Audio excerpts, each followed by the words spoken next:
When I was diagnosed, I was on camera being diagnosed. I was getting sicker and sicker on film. So I was having to take everyone on the journey with me because I had no choice. I had to finish this season of the show. It was important to me. It was important to our crew. Somebody going to cue me or do I cue myself? Cue yourself. Okay. So season 3, I'm required to listen to myself? Is that what you're suggesting? That's what the radio people say. I feel as though I have been punished enough. Get ready, everyone. We are back with season 3 of Let's Talk Off Camera, so let's get talking. Wow. Never before has 4 applause sounded so mighty. Well, just when you think this show can't get any bigger, I don't know how else to segue. Think again, because today we have not one, but 2 amazing actresses joining us, Christina Applegate and Jamie-Lynn Sigler. They, of course, starred in 2 of our favorite shows, Dead to Me and The Sopranos. Do we see a theme here? Do we see a theme in my viewing? Do we see the kind of shows that I like? Yep. We're not the only ones, Jan, with a podcast. I know you like to think we are, but we're not. They have a podcast called MeSsy, where they get personal about messy curveballs life can throw you, which for them, as we know, is MS, hence the title, capital M-E, capital S-S-Y. I'm really looking forward to this conversation. They're good girls. They're just great women. And Christina Applegate and I bonded many years ago over hating the same person. And I feel like it's true, dear listeners, what they say, the enemy of your enemy is your friend. And that is how we met and fell in love. But before we get to them, Albert, Jan, and even Seth, who now has his own mic because people find your voice very sexy, Seth. Hey, gang. Or at least they did find your voice very sexy. What's going on with you guys? Have you recovered from Lola Consuelo's peppering you with requests to listen to her version? Oh my God, it is so funny. She texts us like every morning. Every morning saying, can I listen to my podcast yet? And we're like, Lola, you got to wait a minute. Michelle Obama's taking precedent. Yeah, hello. What's so funny is Michael and Lola fighting at the dinner table over why Lola was the podcast guest. Because my kids they're never home at the same time ever. You know, if Lola's home, Michael's out of town. If Michael's home, Lola, of course, is usually out of town. And Joaquin is never in town, and he'll never be on this podcast. Well, I think you should tell Michael that he's going to have his own episode. Yeah. Oh my gosh. Yeah. Yeah. He will be drunk with power. Yeah.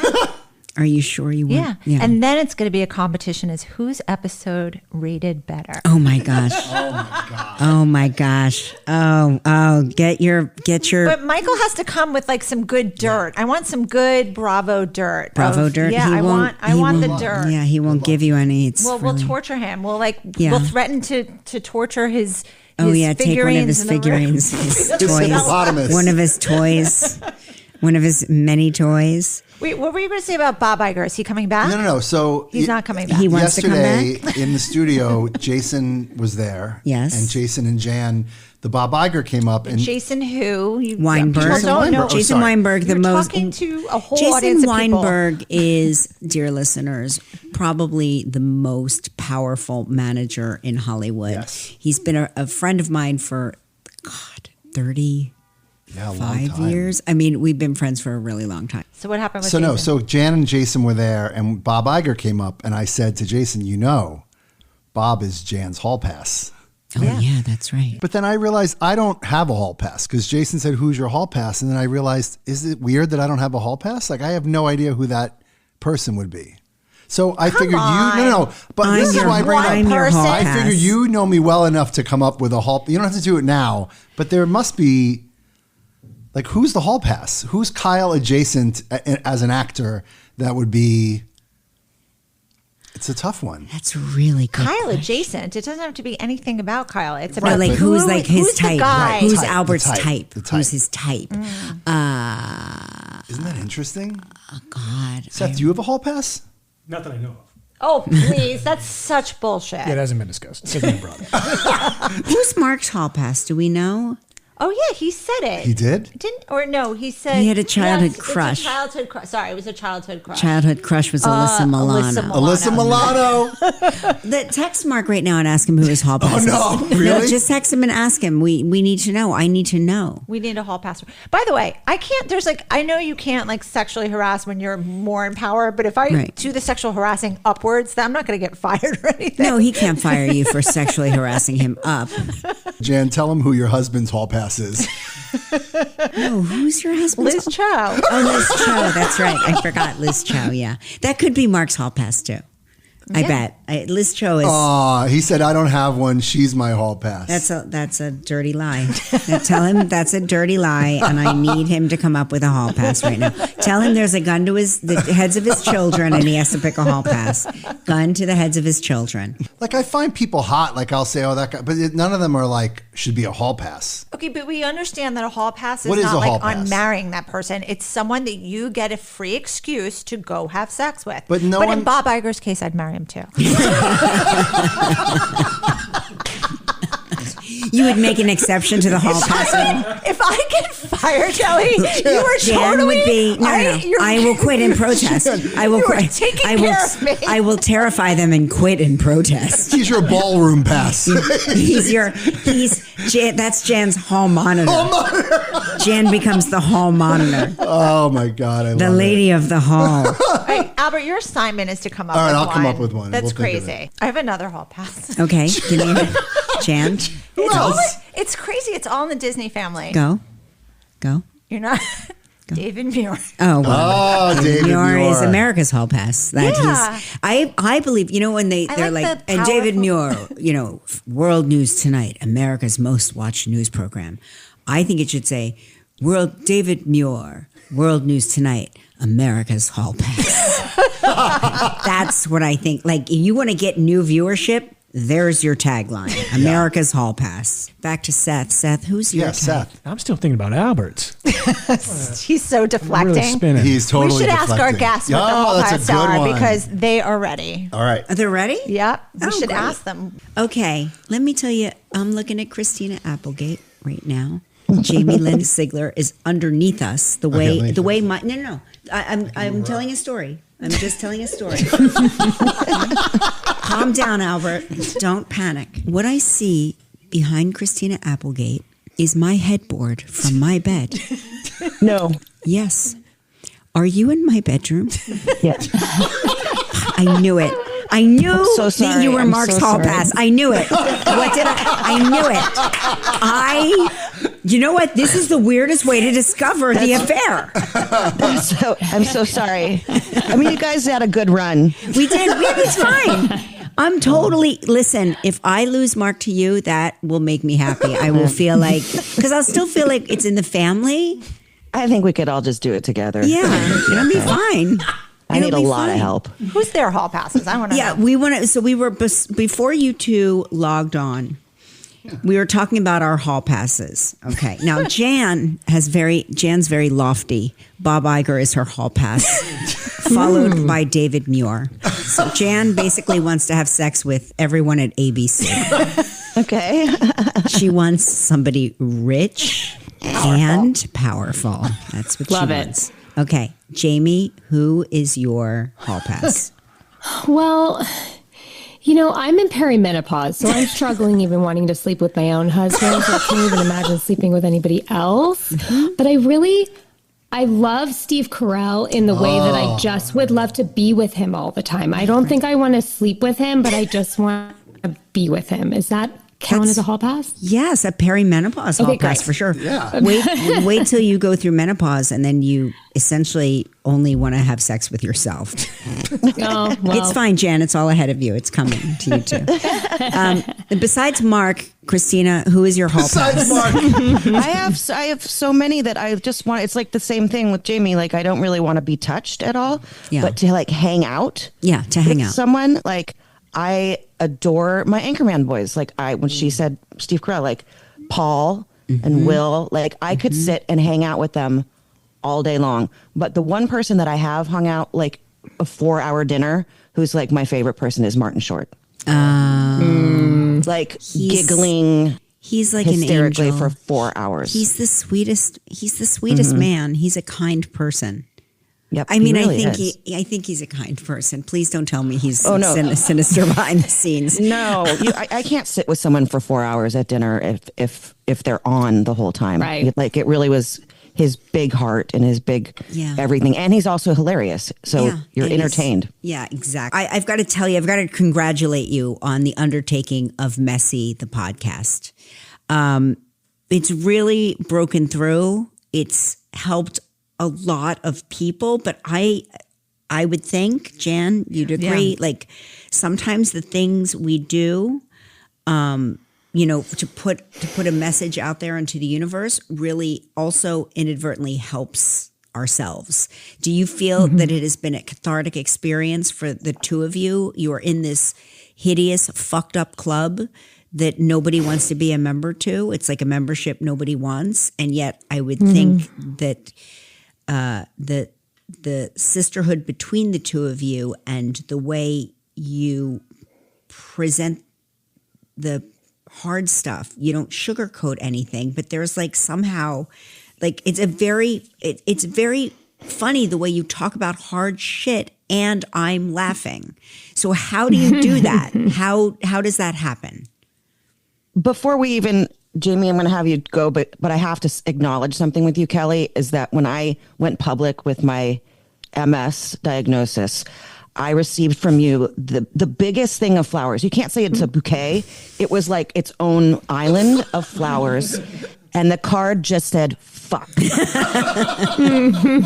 And I still have that card. I had a feeling you might receive it in the right way or that we would never speak again. And I was like, I laughed and cried and kept it. It was the only thing I've ever kept that has been sent here. So anyway, so sorry, your question, Jamie. Yeah. How do you navigate all of this stuff and make it so funny and humorous? Well, I owe a lot of that to my sister Christina for that. I think that I have lived with the disease for 24 years, have talked about the disease for 8, but the way in which I am able to share and the way in which I've actually been able to sit with myself more through this podcast of how I really feel about this, I think has been life-changing for me. And I've,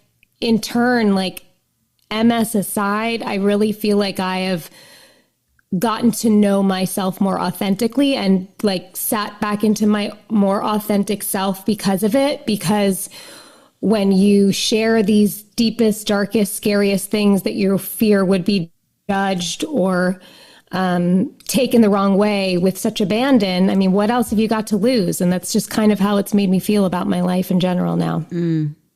And when you are diagnosed 24 years ago, so I'm not being too personal, but you're a very young girl.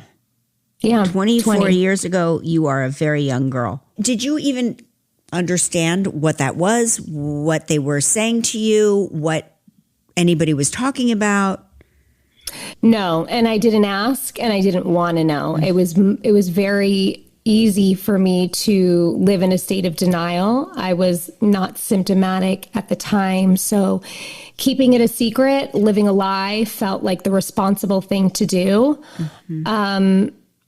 I don't know if the business was in a place at the time that they would be as accepting as maybe they are now with those types of things, but it just felt like the right thing. And I was able to not really be the responsible patient I wish I had been at the time, but I give myself a lot of grace about that because I was a kid, like you said. And, it's been a real journey for me in all the ways, physically, emotionally, spiritually with this. But I think we're all given a great thing in our lives that can be a catalyst for a lot of things. And so this coming at that time in my life was mine. You both were child actors. You both grew up in front of our eyes, in front of the camera.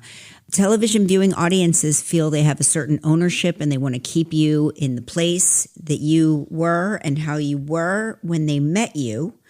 Do you feel that you received any, I don't know if this is the right word, not pushback, but do you feel that the audience felt like it's something you shouldn't discuss because they want to think about the two of you as being young, carefree little girls for the rest of their lives? Well, for me, when I was diagnosed, I was on camera being diagnosed. I was getting sicker and sicker on film. So I was having to take everyone on the journey with me because I had no choice. I had to finish this season of the show. It was important to me. It was important to our crew. It was important to, Linda and myself and Liz. Like, we had to. Like, we were going to stop, actually, because it was getting so hard for me to do anything. So anyway, for me, it was kind of like, fuck everyone. Like, this is it right now. Like, you're watching this in real time. I mean, I was taken down in 4 months. Like, all I had was tingling in my toes. And 4 months later, I'm not able to walk to set anymore. So I had no choice but to talk about it, to be honest about it. And also, I was embarrassed. Like, there I was. I'd gained 50 pounds from the medications, and I'm sitting in all the scenes, and you can tell that I'm, like, not walking well. Like, I had to be really honest and say, this is the deal, guys. I can't hide this. And so you didn't have that sort of window of time that Jamie had where you sort of came out on your own volition because you had matured, grown, felt like it would be important to share with people. It just sort of happened to you, like hit you like a ton of bricks. Yeah, I had to. From day one of filming that year, I was already sick and didn't know it. They were saying that I had peripheral neuropathy for a long time. And then finally my neuro was like, we got to do an MRI on your brain. And he called me and said, I need to talk to you today. It was a Monday at 7 p.m. And they wanted me to do another scene that night. And I said, I can't, because I have a feeling this is not going to be good news. And I went home from work and got on. And the first thing he said was, I'm so sorry. And that was it. I had to call and go, guys, this is MS. This is way bigger than we understood, and this is for my life.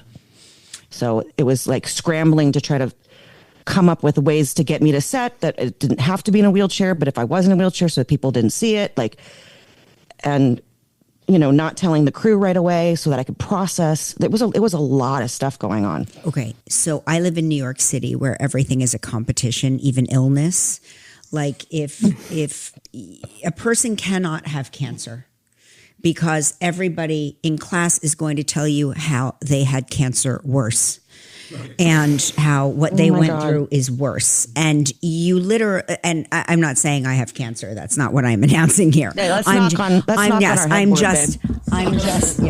on everything. Knock on my headboard. How tall is yours? Because mine's 6 feet tall, so I don't know. Is yours 6 I'm feet telling tall? you, it's Albert, you've been in the bed. It looks like you're downstairs. It looks like you're in my bedroom. That's really funny. Okay. From my vantage point, you could be in my bedroom. Okay. But do you feel like people will come up to you and instead of just, saying, thank you for sharing the story, they then feel the urge to regurgitate their story onto you? I get a lot of I know a friend of a friend who cured MS through this. Right. And I'm like, that's amazing. Right. Because there's millions of us that still have it. Right. And, right. But congratulations to your friend of your friend's cousin's Right. nephew's Right. dog's sitter. Who ate a grapefruit and now it's gone. And they're cured. Yeah. You're like, that's amazing. Yeah. Got it. If that's the case, we'd all be doing a jig, but we can't really dance anymore. Wah, wah. Jamie? It's a good thing MS doesn't affect comic timing. That's right. That's right. If anything, it makes it better and darker. I don't know if I get that per se, but what I do get, which was a lot of what I didn't want when I didn't want to come out about it, was for this reason. I just didn't want the stares. I didn't want the long looks of sympathy. I don't like that type of attention. I don't do well with that type of attention. It makes me very self-conscious. It makes me feel judged. It makes me feel limited. Fortunately, I am surrounded by an incredible group of family and friends that do the opposite and like push me to do things that even I think I can't. But I don't like the looks of sympathy. Those are the things that bother me the most. Right. And the how are you? Yeah. How are you? And you're like, fuck you. Don't even ask me how I am. How do you think I'm doing? It's bubblegum and posies. It's not. Yeah. But in show business, it is like a very, it's a shallow business, and it's not known for its like circle of like fortitude. Did you feel that people like rallied around you or sort of abandoned you?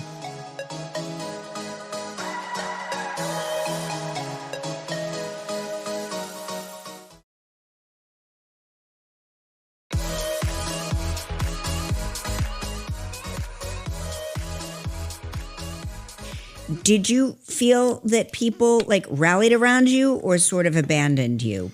This is to both of you and simultaneously, one at a time, whatever. I felt rallied around, but I also didn't want to be around anyone too. Right. There's this whole part of me for the last like almost 3.5 years or however long it's been that I just want to be alone. It's too hard to do things or go places. Like we've talked, Jamie and I have spoken ad nauseum about this. Like the build up to have to do something starts a week before you have to go somewhere. Yeah. It's like this panic that you go through of like, okay, are there a lot of stairs? What's the weather going to be like? What shoes am I going to, like all that stuff, right, James? Yeah. And you just, I think that we have a very unique perspective of living a life for a very long time as an able-bodied person and now living as a disabled person. And there are times where you like go up and out about your day. And then especially on a film set where like you were saying, like we were kid actors, like you're bred to be good girls. You're bred to just show up, not be a problem, not stand out in a bad way, be really easy to work with, be very likable. So then you give me something like MS when I have to show up and I would apologize. I'm so sorry. Like, I don't think I can really like walk this long for this scene. And you find yourself just feeling like everything you didn't want to be. But I think that I had to learn over time that me advocating for myself, and Christina and I talk all the time about setting boundaries for what we can and can't do, is the only way that we can do our jobs. And for me, it took a very long time to be able to do that without feeling like I needed to apologize constantly for it. Jamie was like integral for me because when I was at work, she said, okay, now this is what you have to do. Now, maybe it took her a longer time because of fear of, saying, hey, you know what, this is the way it is. I can't do all of this stuff. Yeah. And it took them a while to stop asking me if I had another take in me. And when I'm like, some point you have to just be like, guys, let's have a meeting. Right. When I say I can't, right, I'm really saying I can't. Right. Because that I would push. I've been pushing my whole life, whether it was when I had cancer and working at the same time or breakups and bad things happening in my life. I've always buckle up, buttercup. You bite down on the rag and you go and do it. And like, it's that simple. And what's astounding to me is that flash forward 20 years later, you're in a position where Jamie has to help you navigate how to be on set because people still don't get it. They still assume, especially the girls, are gonna not be difficult, not make a problem, and give them 1,000 takes if they ask for it, just because. And so I'm curious, did anybody ever, not in your own head, but did anybody make you feel bad? Like, well, we're working with you. What else do you want us to do? We let you do one less take. Did you ever get any of that? I was in a female-run show. Yeah. I think that's all I need to say. So, I had like one dude, and he's awesome. Right. His name's Joe, and he was amazing. And all they wanted to do was make sure I was okay. Mm-hmm. Now, when they didn't understand, it would actually get my co-star very frustrated. And I remember her like saying, hey, she said no. Right. Like, we're done here. And I support her in this. And it took that, but it wasn't like someone, they were upset about it. We were all confused.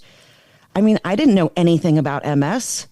Yeah. Even knowing people that had it, didn't know it was going to take me down this way. And so I was so confused and scared and all of that. So it was nice having advocates, to be honest with you. I had advocates, and that felt really, really nice. Yeah, thank God. Yeah. I'm just curious about, you're not just working actors, you're also parents.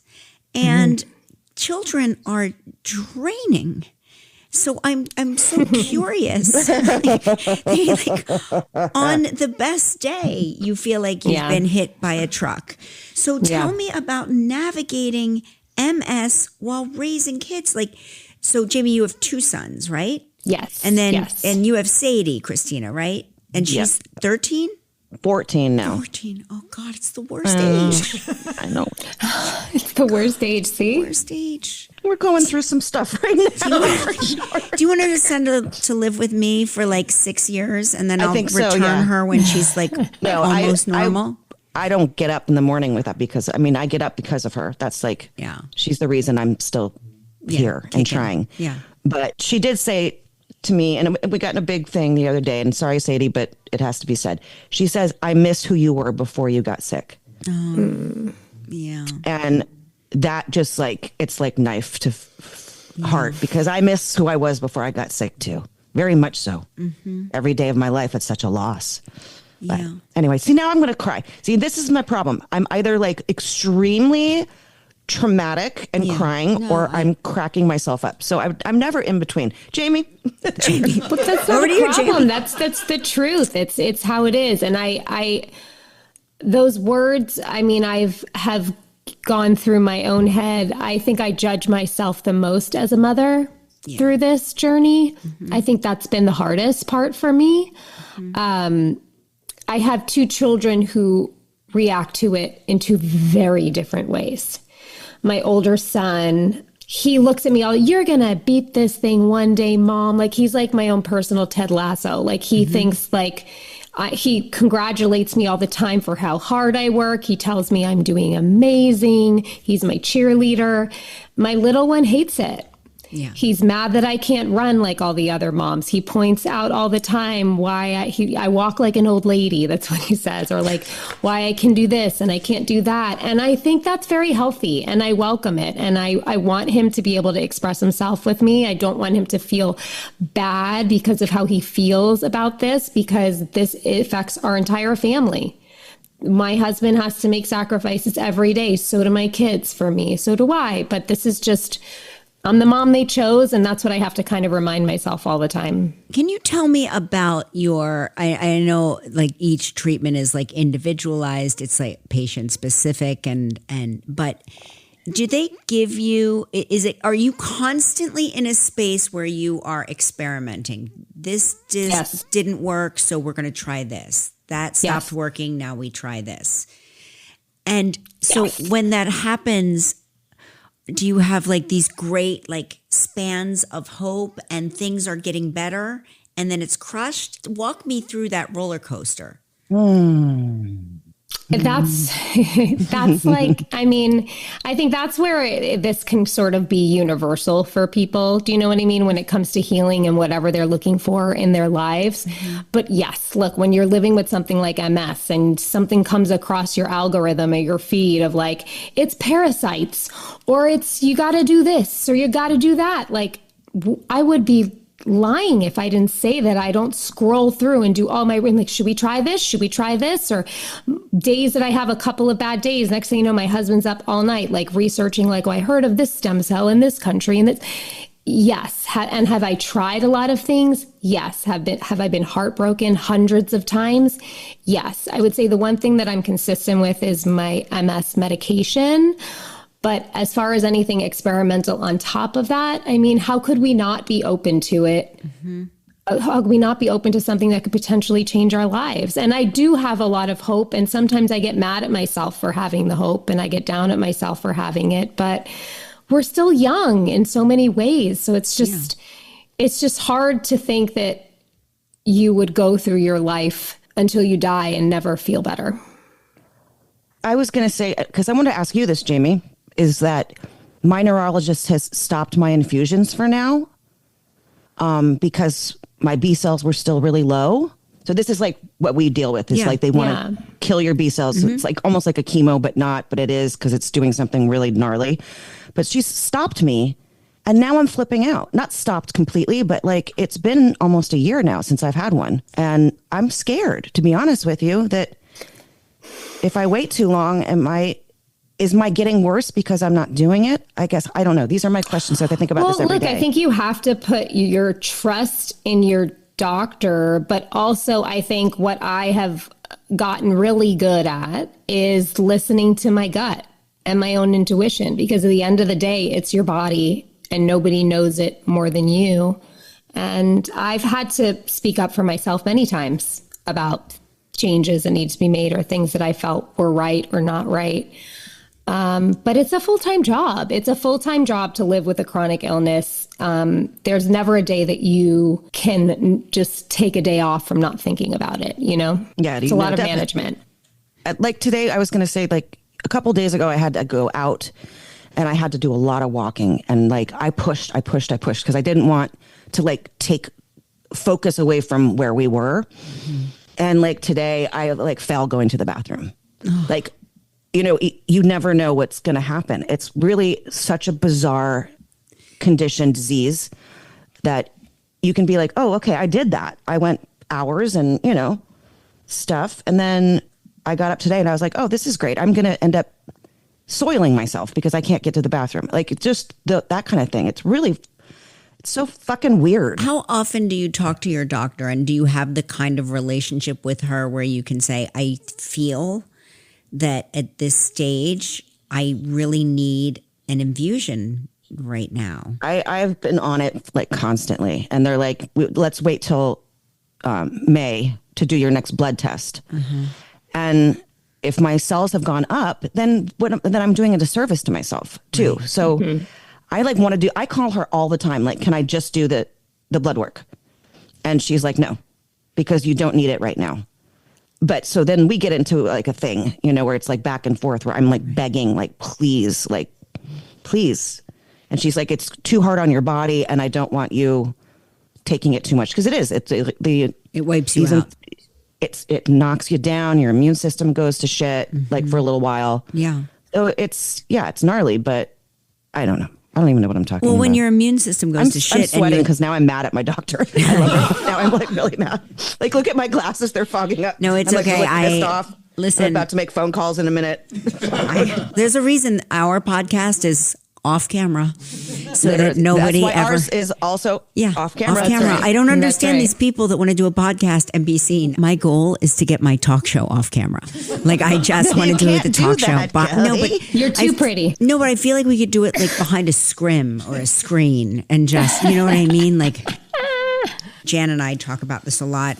When the shit hits the fan, you really find out who your friends are. You really find out who's like a true blue and who is see you later.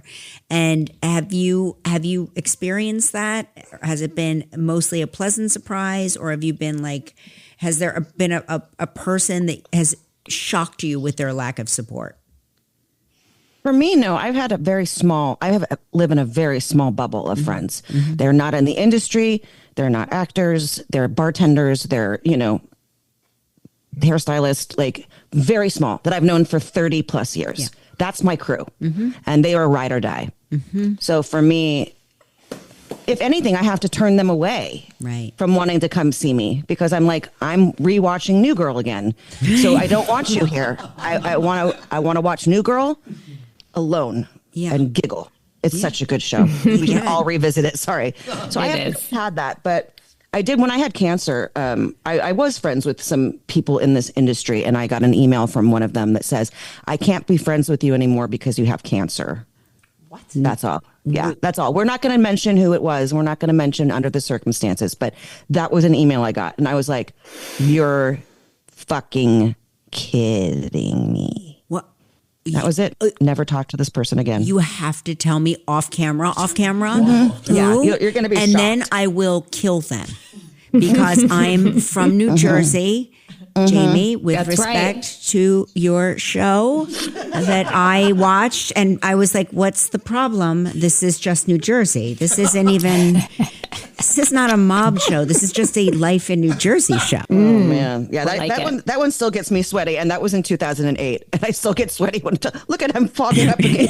There it goes. So, like, what gets you through the hard days? Like, is there a thing that either one of you, both of you do that gets you through like a shit day? So I used to, for a long time, only ever go through my shit days alone. I didn't think that anyone could ever have the space to hold for it. I didn't feel like it was the right thing for me to do, to put it on anyone. And that took its toll. So I have gotten better thanks to some urging by my friends to reach out. In fact, it got so bad at one point where I think I was struggling so much, and my friends knew and I wasn't saying anything, that we all got together for like a little brunch. And I thought, it was just a normal thing. And they all looked at me and they were like, Jamie, we will not let you leave this table until you fucking scream. And I was like, what are you talking about? They're like, we can't watch you muscle through this anymore without telling us it's hard. Like, it's getting awkward for us sometimes when you're just like, I'm fine. I'm like, they always say on my tombstone, it'll say, I'm fine. Like, please just let us in on this with you. We want to be here for you. And it was a really life-changing moment for me when they did that, because we're not meant as human beings to go through anything alone. And I didn't do anything to deserve this. I've done a lot of work around all of the terrible and wrong beliefs that I've had around why this is in my life. And in the end of the day, I just have to accept it. But that doesn't mean that I have to go through the shitty days alone. Yeah. And then there's Bravo. Yeah. And then, I was going to say Bravo. That's it. Bravo. But we had Andy on just recently, and I know you two are close. Andy. That was like our most exciting guest, like I think probably ever for us, in that sense of like we're such Bravo obsessed geek fans. Well, here's the thing. He's not just like a vanity producer. He is in it. You know what I mean? Like, he knows. You're so lucky that you have him on your speed dial. Well, listen to this. So I'm going to tell us more, please. So my son graduated film school in 2020, the pandemic of 2020. And he had a couple of jobs lined up out in LA. They quickly vanished.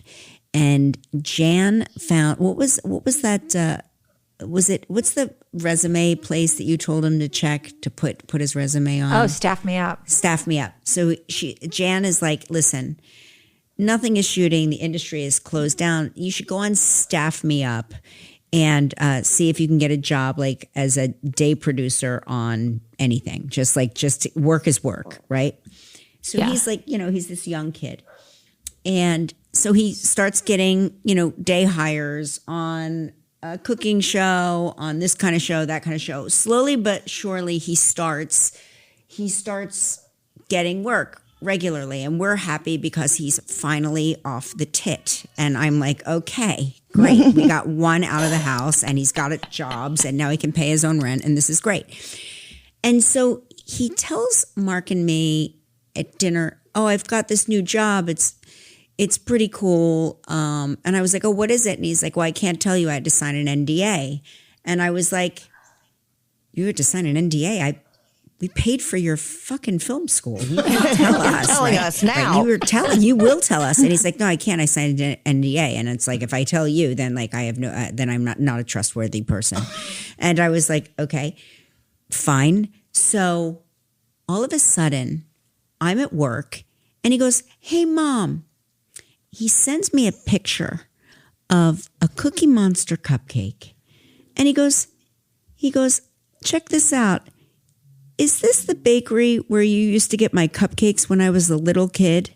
He sends me this text and I go, are you filming Teresa Giudice's wedding for the Real Housewives of New Jersey? And he was like, what? And I go, is that where you are right now? Because it was summer. He's at a bakery that I know very well. It's a wedding bakery, but they also sell other shit like kids' cupcakes. And that is where I used to get his cupcakes. And I was like, you're in Franklin Lakes, New Jersey, and you are filming The Real Housewives of New Jersey, Teresa's wedding. And I know it. I know. I don't care. I know that's what you're doing.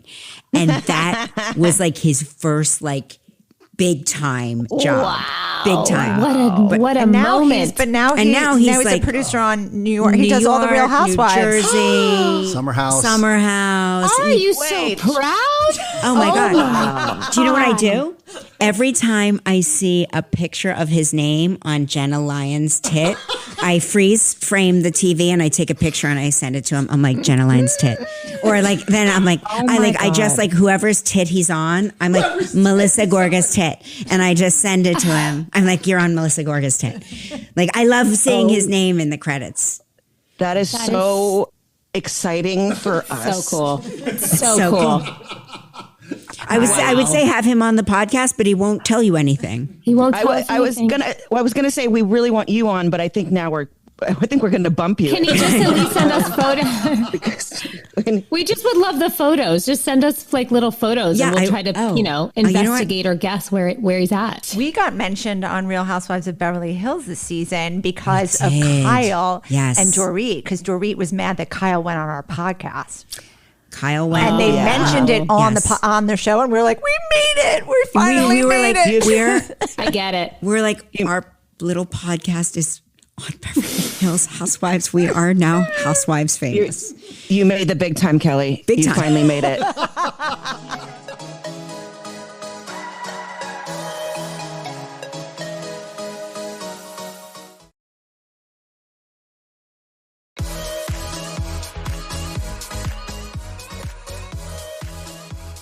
Have you interviewed a housewife yet besides Andy?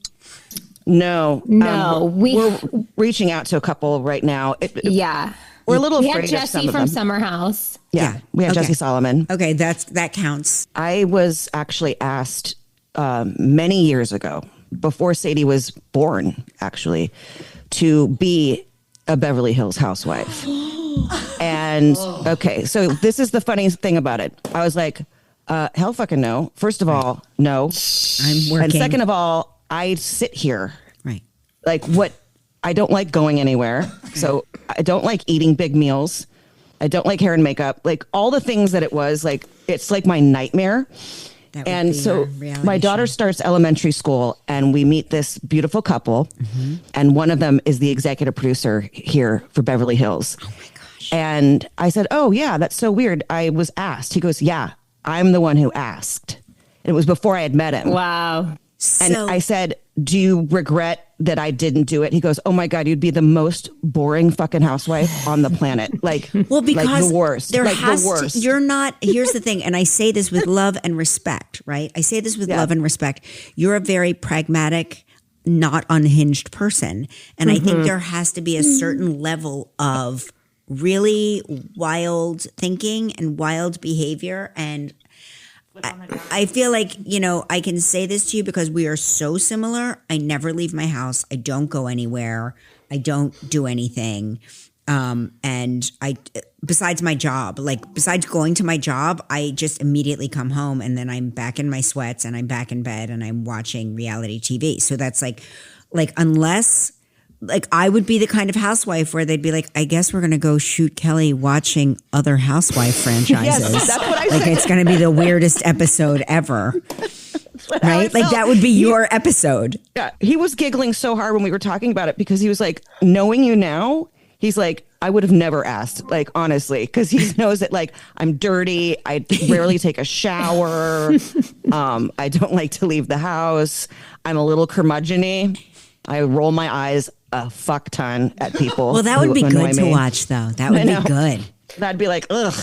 Like one time I did that somewhere and my assistant hit me. She's like, your face, you're literally listening to someone and you're making faces at them as if you want to kill them. I was like, that's how it goes. Yeah. When they tell you, Kelly, smile. Do they ever say to you, smile? And I'm like, I am smiling. And I'm like, in my head, I think I'm smiling. Why does it not look that way? No, that's what my daughter was saying when, she misses who I was. She's like, you just always look mad. I was like, I never looked mad before because I was mad. Yeah, I was pissed at all a the lot time. of people all the time, but I guess I just look super duper mad all the time.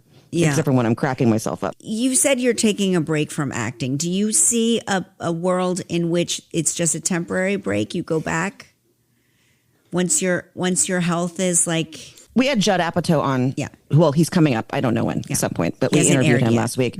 And both of us were like, we will do whatever to be in one of your movies. And you can write a whole scene with us just sitting. And we're going to be really good. Waist up. We're going to be really good. That would be like a really funny scene. Well, it's just because there is so much humor and heart when it comes to this type of storytelling. But for me, I think that like I have done so much acting where we worked around this. And I've been very grateful to the employers and the crew and the teams of people that have made me feel comfortable and have made that possible. But I am now at this point where like whenever I'm up for a role or I'm talking about a project, I'm like, well, this is what I come with. So as long as you're okay with me walking this way, like I don't want to cover this up anymore. I'm doing myself a disservice. I'm doing MS community a disservice. Like this doesn't define my life. I have many roles in my life. I have a very full life. And I think it's, at least for me, a tricky thing to find exactly what that right thing will be. And if I don't find it, I don't find it. But I don't want to deal with the stress of trying to pretend I'm something that I'm not anymore. I think Jamie has it. She's so much stronger than I am. Like, I don't know if you follow her on Instagram. Hold on a second. You were at a festival, dude, for what, a couple of days? Yeah, but did you see how I go? My husband helps put on a country music festival here in Texas every year. It's called Cattle Country. It's so fun. But I walk around, I hold on to my girlfriends. When we have to go across the thing, my husband literally throws me in a wagon with my cowboy boots hanging off the side and pushes me across. We figure it out. They set me up in a corner near a pole and I dance to all the people. You figure out ways to still participate in your life. And that's what time has given me. Mm-hmm. And in hot we'll get there. Jean shorts. Hot jean shorts with gorgeous olive colored, beautiful legs. She's the most You love my legs. Jamie's sexy. She's I'm sexy obsessed girl. with Jamie's legs. Like I don't even, but I was just, as you were talking, Jamie, I was like, why can't we play characters that like, because our walking is a little compromised, that they just dance when they walk. Like they kind of do like everything's like a little weird, a little awkward. You could teach us that. You're the perfect gal for that. Let's do it. I feel like Judd Apatow needs to write this buddy comedy for the two of you. I really do. Listen, I think it would be. I love it. I love his writing anyway. I think he understands women. I really do. Yeah. Like I think he gets it. Well, he was saying that Leslie really does that for him. It was cool. He was saying in the interview that she really helps him get the perspective of the woman when he's writing. Mm-hmm. Yeah. And we were talking about how great she is because my friends and I all say that Leslie Mann is a verb because, when kids fuck with your kids, it unleashes a rage inside of you. Like the things I've wanted to say to other 10-year-old children, I'm not proud of. Yeah. But like I said, I'm like, I want to go full Leslie Mann on those children. I'm going to Leslie Mann the shit out of that person. Yeah. That's right. I got it. That's right. But those dickhead kids always have dickhead moms, just so you know. Of course they do. They always, it's like. For sure.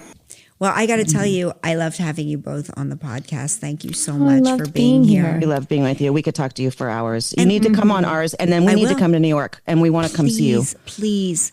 I know it's been too long. Listen, I love seeing both of you, and I wish you all good health. I honestly, it's like I wish I could infuse you with good health right now.